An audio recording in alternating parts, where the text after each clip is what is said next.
The Panther was not the only main vehicle of the German armored forces in the late war period.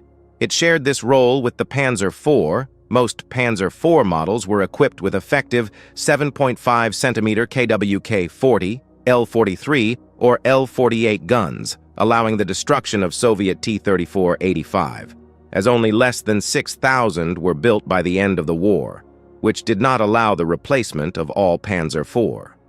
The vehicle was introduced into service in 1943 as a direct response to the Soviet T-34 medium tank, very difficult to destroy by previous German tanks due to its sloped armor. The Panther imitated this simple and very effective solution, but its armor was thicker and its gun was more powerful. During its baptism of fire during the Battle of Kursk, the Model D Panthers failed due to numerous technical problems. About 150 tanks of this type were lost in the battle, out of 204 used, the vast majority due to drive and engine failures. However, the fighting proved the high quality of the armor. Only a few vehicles were destroyed by artillery hits, and not a single direct hit to the hull front plate was dangerous. After eliminating factory defects, the Panthers quickly became a formidable opponent for Soviet armored forces.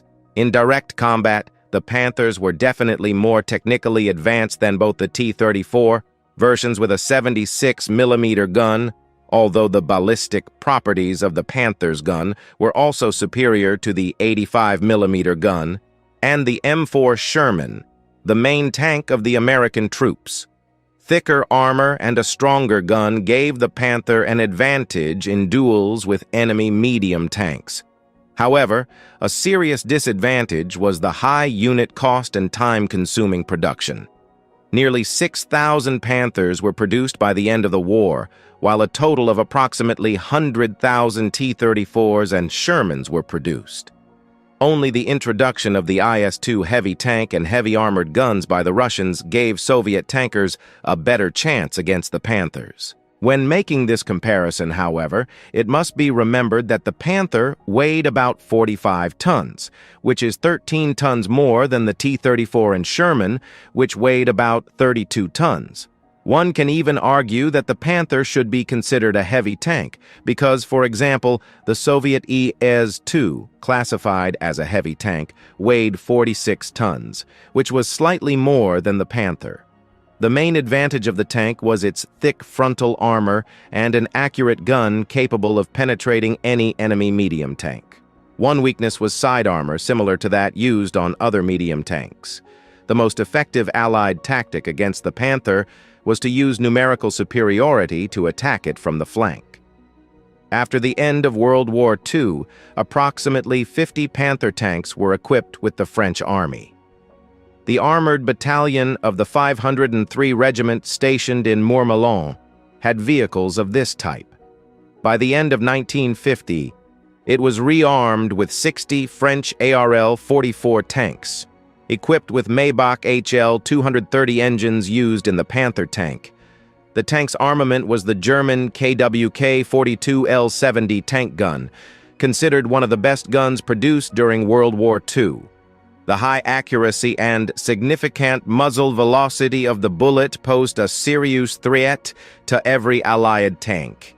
The innovation was the method of firing the projectile using electric current and not, as in previous designs, using a firing pin.